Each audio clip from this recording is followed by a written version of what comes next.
역사와 문화, 경제 등 전 영역에 걸쳐 우리나라와 아주 밀접한 관계를 맺고 있는 나라, 바로 중국인데요. 어느 나라보다 오랫동안 우리나라와 서로 영향을 주고받았지만 정작 우리나라에는 중국 전문가가 없다는 말을 심심찮게 들을 수 있습니다. 그렇다면 한 문화권의 전문가가 되기 위해서 가장 필요한 것은 무엇일까요? 주변 정세를 파악하는 것도 물론 중요하고 해당 국가와 관련된 전문 지식을 섭렵하는 것도 중요하겠지만요. 뭐니 해도 그들의 사고를 이해하는 능력이 가장 중요한 것 같습니다.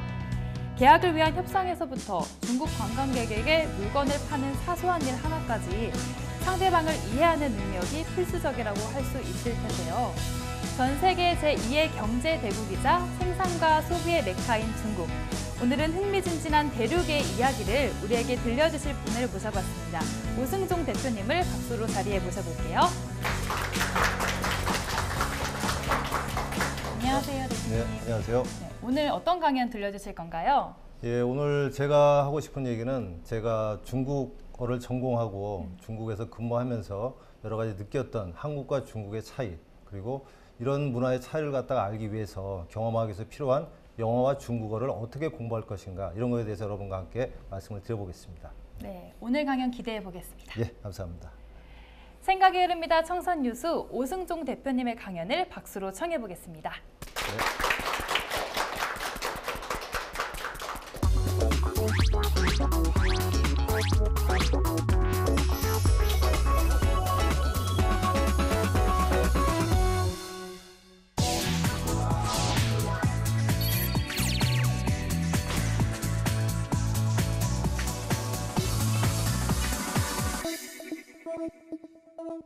예, 안녕하세요. 대충영어 중국어 오승종 대표입니다.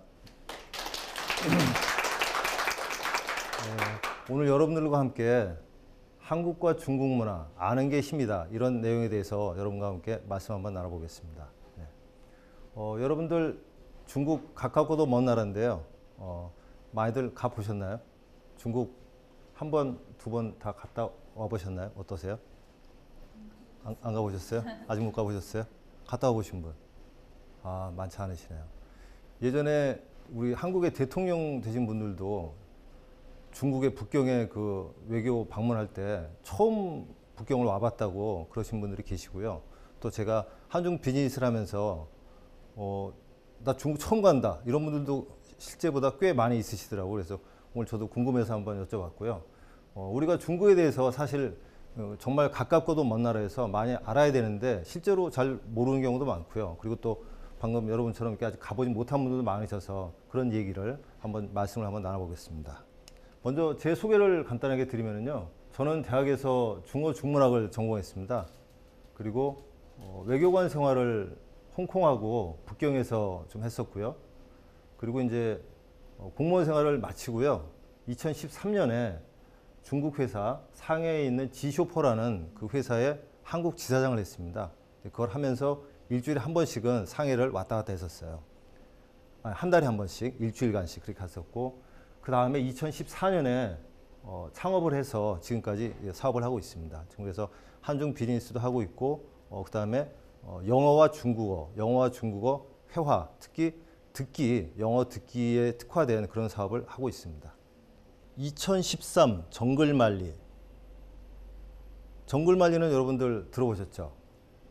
정글만리가 2013년도에 나온 소설책입니다.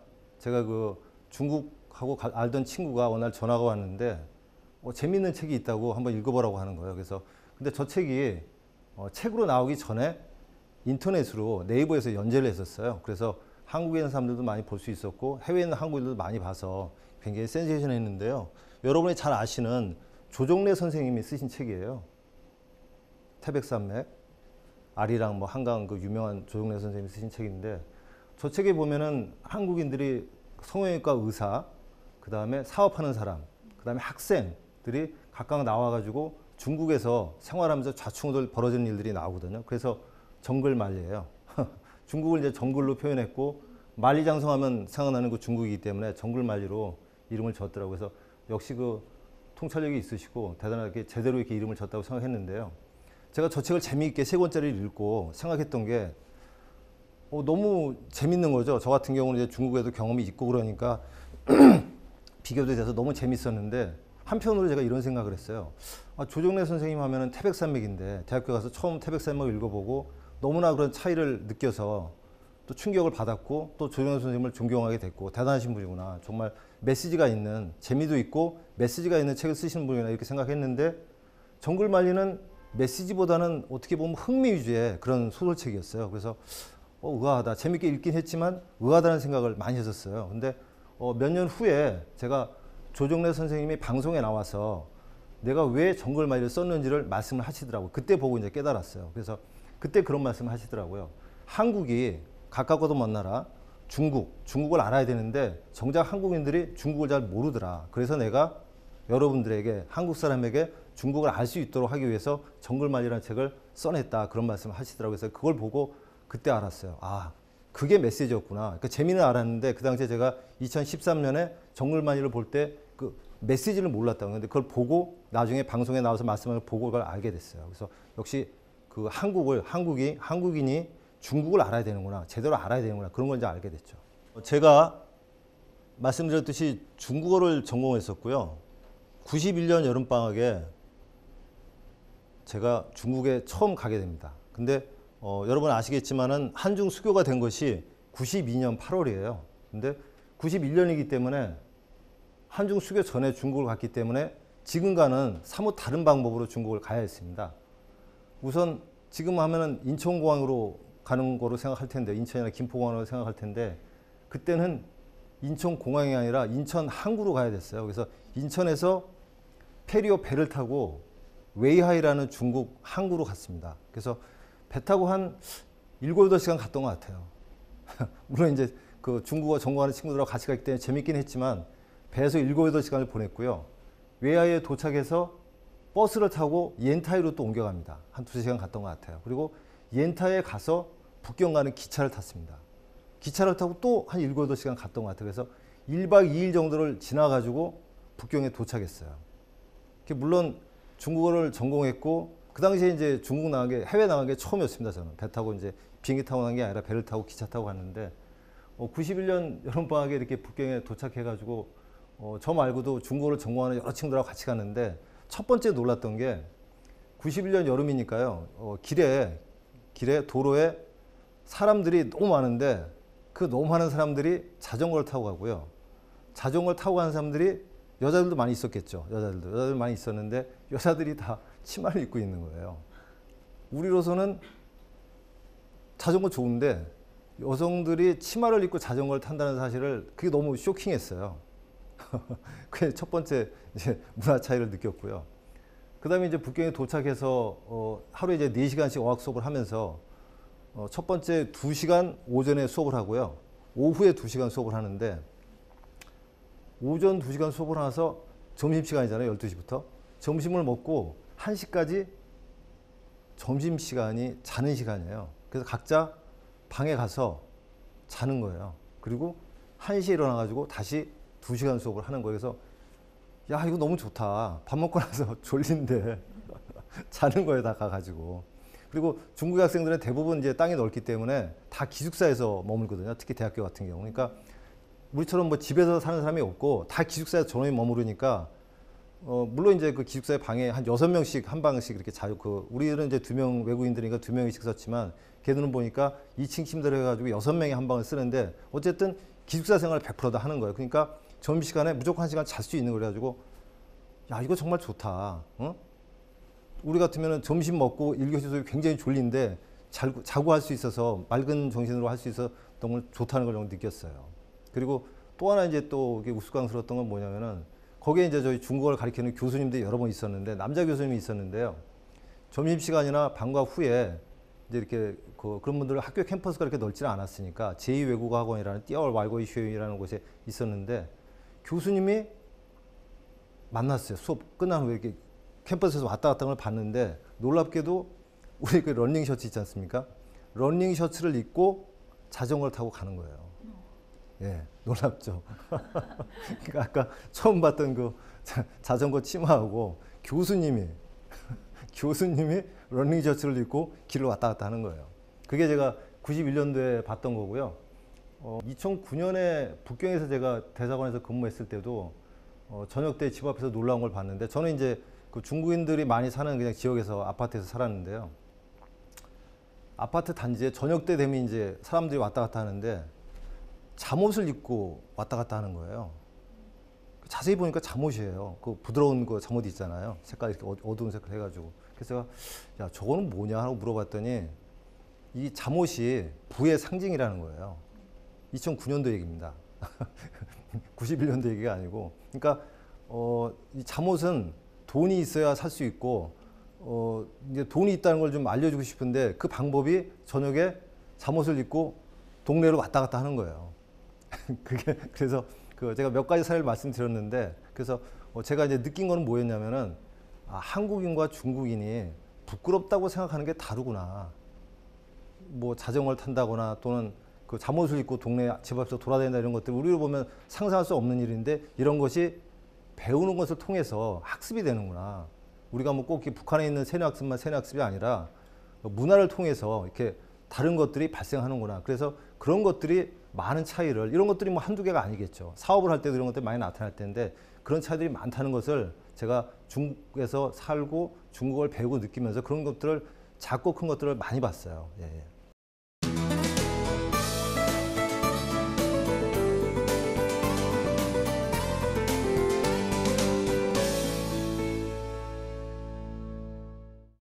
제가 오늘 영어와 중국어에 대한 얘기를 조금 할 건데요. 영어와 중국어 어떤 게 더 쉬울까요? 이런 질문을 한번 저희가 한번 던져봅니다. 중국어도 어렵고 영어도 이제 어렵다고 생각하실 텐데요. 객관식. 영어와 중국어 어떤 게 더 쉬울까요? 쉬운 거로. 어떤 게 어려울까를 물어보지 않고. 영어가 더 쉽다. 중국어가 더 쉽다고 생각하시는 분. 한 분, 두 분. 영어가 더 쉽다고 생각하시는 분. 많이 드시네요. 되어서 7, 8명 되시네요. 그러면은 일본어가 들어간다면은 일본어가 당연히 세계 중에 제일 쉽겠죠. 예. 제가 말씀드리는 답은 영어보다는 중국어가 훨씬 더 쉽다는 겁니다. 그리고 우리가 정말 쉽다고 알고 있는 일본어 있지 않습니까? 일본어 못지않게 쉽다. 그래서 그걸 제가 한번 선물로 한번 드려보겠습니다. 이게 중국은 이제 우리 한국에 네이버가 있듯이 중국에는 바이두가 있습니다. 바이두에서 제가 검색해서 찾은 이미지예요. 여기 보시면은 The most common Chinese characters 해가지고요. 가장 흔히 쓰이는 한자죠, 한자. 예. 우리가 이제 중국어 배울 때 제일 힘들게 생각하는 게 한자하고 성조인데요. 이 한자에 대해서 빈도수가 많은 한자에 대해서 그래프로 나타내는 겁니다. 보면 알겠지만은 여기 보시면은 100글자가 한자 100자가 중국어의 42%를 차지한다는 겁니다. 이게 빅데이터에서 나온 통계인데요. 그리고 200자가 55%를 차지한다는 겁니다. 그리고 뭐 400자가 70%, 뭐 600자가 되면 80%. 그래서 그 빈도 순으로 빅데이터 순으로 봤을 때 저렇게 나온다는 거예요. 그래서 한자 200자만 알아도 중국어의 55%가 커버된다는 겁니다. 어때요? 좀 믿겨지지 않지 않으세요? 예, 예. 실제적인 이제 빅데이터로 나온 글자이기 때문에 뭐 정확한 그 통계가 되겠고요. 물론 이제 뭐 1%, 2%는 다를 수 있겠지만 크게 다를 게 없더라고요. 몇 개를 찾아봤는데 대체적으로는 저렇게 통계가 돼 있습니다. 그래서 우리가 200자만 알면 중국어 반이 커버된다는 거예요. 200자만 알면.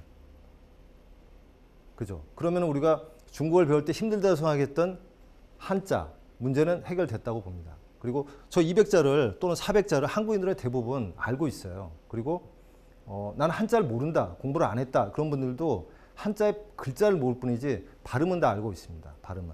우리가 말하는 한국, 중국어로 하면 한국, 예. 아시는 상해잖아요. 상해. 중국어로 말하면 상하이. 예. 그래서 발음이 명동, 민동. 그래서 한자를 모른다 하더라도 글자를 이미 알고 있고, 아니, 발음을 알고 있기 때문에 공부하기가 굉장히 쉬운 그런 언어예요. 그래서 그 한국어, 일본어, 중국어는 같은 한자 문화이기 때문에 영어, 불어, 독어가 뭐 라틴어 같은 어휘로 해서 뭐 밀크가 밀히 이렇게 되듯이 굉장히 쉽게 배울 수 있는 언어라는 거죠. 근데 많은 분들이 중국어를 한자 때문에 어렵다 또는 성조 때문에 어렵다 하는데요. 성조는 제가 또 좀 이따 지나가면서 다시 한번 경험을 통해서 한번 놀랐던 사실에 대해서 한번 이야기를 하면서 그 성조에 대해서 설명을 드릴게요. 그래서 중국어 배울 때 제일 힘들어하는 게 한자, 그 다음에 성조예요. 근데 한자 문제는 걱정할 필요가 없다는 겁니다. 그리고 방송에 추자연 씨 아시죠? 네. 추자연 씨가 중국에서 굉장히 성공하셨잖아요. 그리고 중국어를 너무 잘해서 그 캐스팅할 때 중국인인 줄 알고 캐스팅 하려고 그랬는데 알고 보니까 한국인이어서 그걸 캔슬하려고 그랬는데 미팅을 했더니 추자연 씨가 너무 적극적으로 해가지고 결국 성사가 돼서 그 드라마에 나오게 됐다고 그러는데요. 그렇게 중국어 잘했는데 추자연 씨가 정작 글씨를 모르죠. 글씨를 모른다고 얼마 전에 방송에 나와서 몇 달 전이었던 것 같아요. 이야기를 하셨어요. 근데 중국어 배울 때 이렇게 글자를 모르고도 할 수 있다는 겁니다. 그래서 여러분이 한자 문제는 걱정을 안 하셔도 된다는 거예요. 그래서 우리가 중국어 배울 때 크게 우를 범하는데 어렵다라고 생각하는데 왜 어렵다고 생각하는지, 그다음에 어떻게 해서 그런 허상이 깨지는지를 한번 말씀을 제가 드려본 겁니다. 두 번째는 제가 그 중국어 배울 때 두 번째가 성조 얘기인데요. 사성이 있어서 어렵다고 그러거든요. 대표적인 게 이제 엄마 할 때 마인데 1, 2, 3, 4성이 있잖아요. 마가 엄마는 일성이에요. 마 높습니다. 그리고 2성은 이제 마 올리고 3성은 마, 그 다음에 4성은 마 이렇게 해가지고 네 가지가 다르니까 이게 굉장히 이제 힘든데요. 제가 2015년에 홍콩에 이제 근무하게 됐어요. 근데 그 친한 친구로 홍콩 친구로 이제 알게 돼가지고 이 친구는 경찰이었는데 경찰 출신이었는데 이제 뭐 일과 끝나고 많이 만나게 됐죠. 그러다 어느 날 홍콩은 광동어를 씁니다. 북경어 보통화 대신에. 근데 광동어가 사성이 아니라 팔성이라는 걸 알게 됐어요. 예. 상해는 상해말을 쓰고요. 홍콩은 광동성 안에 있기 때문에 광저우 이런 게 있기 때문에 광동어를 씁니다. 그래서 야, 니들은 어떻게 팔성을 하니? 난 사성도 대학 다닐 때 힘들어가지고 굉장히 힘들었다고 했더니 그 친구가 야, 오용사 우리는 팔성 몰라. 팔성 모른다는 거예요. 팔성이라는 거를 학자들이 밝혀냈는데 정작 우리는 팔성인지를 모르고 그냥 쓴다는 거. 그래서 아, 그렇구나. 우리가 노래 배울 때 도레미미 도미솔라솔 하는 게 아니라 그냥 노래를 따라 부르듯이 얘들은 그냥 엄마 따라서 그냥 아빠 따라서 말을 하는 거로구나. 그걸 알게 됐어요. 제가 그래서 그럼 과연 그 중국의 표준어는 보통화입니다. 보통화. 보통 사람이 쓰는 말을 해서 보통화인데요. 중국어는 보통화라고 그래가지고 제가 한 2달 전쯤에 서울에서 그 모임을 하면서 중국애를 만나가지고 갑자기 생각이 나서 그 중국 친구한테 물어봤어요. 대학생인데, 한국에 와서 유학을 하는 대학생인데, 야, 너 성조를 중국인들은 언제 배우냐고 물어봤더니 잠깐 생각을 하더라고요. 언제 배웠지 하다가 아, 유치원 때 배웠어요 이러더라고요. 그래서 야, 그렇구나. 중국 애들도 유치원이면 말을 다 배운 거 아니에요. 말을 다 배우고 성조를 그때 가서 유치원 가서 배우는구나. 그러니까 말이 먼저고 이론이나 이런 거는 훨씬 뒤에 하는 거라는 걸 알게 됐어요. 그래서 저는 학교에서 중국어 전공했기 때문에 배울 때 처음부터 한자하고 성조 했죠. 근데 제가 약간 좀 움츠기가 있어가지고 성조가 굉장히 힘들었어요. 그래가지고 야, 성조가 너 이렇게 중국어를 못하니 이렇게 얘기를 들었었는데 알고 보니까 중국 사람들은 성조를 처음부터 배우는 게 아니에요. 근데 우리는 뭐 우리만 그런 건 아닙니다. 저도 중국에서 그거 봤지만 중국어 교재도 중국에 있는 중국어 교재도 다 성조를 가리켜요. 왜? 다르기 때문에. 다른 나라에 없는 거기 때문에. 근데 그 다른 거를 먼저 배울 필요가 사실은 없더라는 거죠. 모국어를 배울 때는 뭐 영어도 마찬가지고 영 문법이나 또는 이런 성조 같은 걸 배우지 않고 말을 먼저 배운다는 걸 제가 깨달아가지고 아, 이거로구나. 거기서 제가 큰 통찰을 얻었어요. 홍콩에서도 얘는 아예 몰라, 성조를. 그리고 사성은 초등학교 때 배웠어. 그걸 이제 알게 된 거예요. 초등학교가 아니라 유치원에서 배우기 시작했다는 걸 알게 된 거예요. 그래서 아, 정말 이 어학을 공부하는 방법은 우리가 맞다고 생각하는 그 방법이 결코 맞는 게 아니로구나. 그런 생각을 제가 하게 된 거죠. 예. 중국 얘기를 많이 할 때 이게 많이 이제 하는 얘기인데요. 시엔zuo朋友, 호주어 성이 이게 우리 전 대통령님도 중국을 방문했을 때 썼던 얘기고요. 중국 사람들이 흔히 하는 얘기입니다. 그래서 무슨 얘기냐면요. 글자를 보면 좀 이해가 가시겠지만은 앞에서 붕우, 친구가 되고, 그러니까 우선이죠. 우선 친구가 되고 뒤에 사업을 한다 그런 뜻이에요. 뒤에가 이제 뒤 후자고요. 그 다음에 밑에 생의라고 돼 있잖아요. 근데 생의가 중국어로는 사업이라는 뜻이에요. 그래서 뜻이 있는 곳에 길이 있다. 뜻이 생긴다는 말을 중국 애들은 사업이라고 하는 말이에요. 근데 어쨌든 이게 이제 많이 쓰이는 그 성어인데요. 무슨 얘기냐면 먼저 친구가 되고 그 다음에 사업을 하라 그런 얘기예요. 그래서 그 많은 분들이 이제 중국하고 사업을 하기 위해서 중국 출장 가기도 하고 한국에서 만나기도 하고 그러는데요. 실제로는 사업을 하기 위해서는 중국인들은 먼저 친구가 돼야 된다. 친구가 되고 그 다음에 사업을 하게 된다. 그런 기본 생각을 갖고 있어요. 이게. 근데 우리는 덜컥 만나면 그냥 뭐 전시회에서 만났건 미팅 만났건 사업하자고 막 들이대는데 중국 사람들은 기본이 그게 아니라는 거죠. 그래서 거기서 이제 또 이런 문화 차이가 많이 오는 거죠. 친구를 사귈 때는 뭐 이렇게 막 급히 들이대도 괜찮을 수도 있는데 사업을 할 때는 달라진다는 거죠. 제가 그 북경에 근무했을 때 무기거래 관련해서 오래 사업을 잘 하셨던 한국분을 만났어요. 한국분을 만났는데 제가 공무원을 그만두고 그 뒤에도 몇 번 이제 만나게 됐는데 어느 날 저한테 그런 얘기를 하더라고요. 그분은 사업을 꽤 잘해가지고 사업이 꽤 잘 됐어요. 지금도 잘하고 계시고. 근데 저한테 이제 제가 공무원을 그만두고 공무원 이제 그만두는 걸 엄청 말리셨는데 어쨌든 네가 공무원 그만두고 이제 민간인이 되어 사업을 하는데 내가 한마디 해주고 싶은 얘기가 있다 그러더라고요. 그래서 무슨 얘기인지 한번 들어보겠다고 했더니 어떤 얘기를 하냐면은 중국 친구 관련된 얘기인데요. 중국 친구를 하나 정말 사귀어야 된다는 거예요. 진짜 친구를 사귀게 되면 그 친구가 사업 얘기를 먼저 한다는 거예요. 우리가 만나서 우리가 먼저 사업 얘기를 하잖아요. 그게 아니고 친구가 되면, 진짜 친구가 되면, 물론 진짜 친구가 되는 게 쉬운 일은 아니겠죠. 시간도 걸릴 수 있고 그런데 진짜 친구가 되면 그 친구가 너한테 야 승종아 이런 사업을 하자. 이런 사업 어떠냐라고 먼저 말을 걸어온다는 거예요. 그분이 그런 얘기를 하더라고요. 그래서 너 어차피 공무원 하다가 지금 사업한다고 나왔는데 사업이 금방 되는 게 아니다.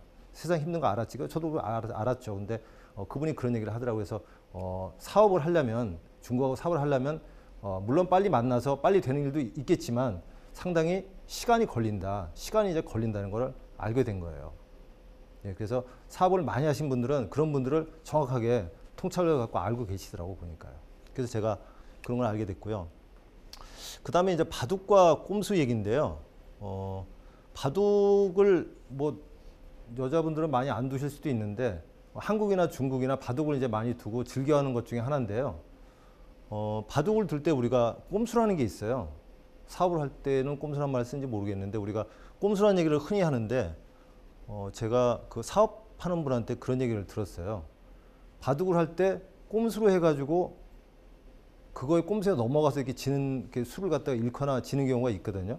바둑을 둘 때. 근데 바둑은 그걸 꼼수라고 안 하고 꼼수에서 실수해서 했더라도 그거를 꼼수를 보는 눈이 없어서 그냥 바둑에 집을 잃었다든지 또는 한 판을 지게 되는 그런 이제 결과가 오게 되는 거죠. 이를테면 수를 쓰면 프로는 한 수 위에 있기 때문에 거의 꼼수 알고 이렇게 두는 거죠. 근데 수가 낮으면은 그걸 못 보고 이제 속아 넘어가게 되는 거죠. 그래서 이제 바둑 한 판을 크게 지는 수도 있고 그런데요. 사업을 할 때도 이런 일이 벌어집니다. 우리가 한중 사업을 하다 보면은 중국 가서 사기를 당했다, 뭐 했다 이런 얘기들을 많이 하세요. 많이 하는데 제가 이제 듣고 이해한 바로는 중국 사람들은 이 사업에서 사기를 어떻게 생각하냐면요. 어떤 사람을 같이 사업을 해가지고 이 사람을 내가 사기로 속였다라고 생각을 안 하고요. 저 사람이 사업 수단이 낮아서 뭘 몰라서 나한테 당했다라고 생각을 하고요. 내가 저 사람을 한 수 가르쳐 줬다. 저 사람은 수업료를 냈다. 그리고 나는 얘를 가르쳐 줬으니까 나는 사기꾼이 아니고 그냥 우수한 똑똑한 사람인 거예요. 그래가지고 이렇게 이런 일이 있었던 거를 중국 사람들은 남들한테 얘기를 한다고 그러더라고요. 이번에 좀 모자란 애가 있어가지고 내가 이번에 한 수 가르쳐 줬어. 이렇게 얘기를 한다는 거예요. 그래서 우리가 볼 때는 사기인데 사기라는 것들이 그 방법을 모르면 우리가 꼼꼼히 짚어보지 않았다든지 또는 뭐 어떻게 그냥 말만 듣고 믿었다든지 그런 것들을 포함해서 말할 수 있겠죠. 그래서 사람들이 이 꼼수에 넘어가면은 지는 건데 이게 사기로 생각하는 게 아니라 그냥 몰라서 당했다 이렇게 생각한다는 거예요. 그래서 물론 중국이 북방 쪽은 좀 이렇게 말이 심하고 남방 쪽은 이제 꼼꼼하게 한다고 하는데 어쨌든 우리가 그걸 알고 그걸 당하지 않는 능력을 키우는 게 이제 중요하다는 거죠. 그래서 우리가 볼 때는 꼼수라고 생각하고 사기라고 생각하지만 이 정글에서는 그렇지가 않다는 거예요. 한 수 가르쳐 줬다고 생각하고 이번에 좀 모자란 애가 있어 내가 한 수 가르쳐 줬어 이렇게 얘기를 하는 분도 있다는 거예요. 그러니까 그런 거에 대해서 우리가 좀 알고 있어야겠죠. 그런 것들이 문화의 그 차이인 것 같아요 보니까. 그래서 사업을 하는 데서도 이런 그 문화의 차이를 아는 것들이 굉장히 중요하다 그런 것 같습니다. 그래서 제가 오늘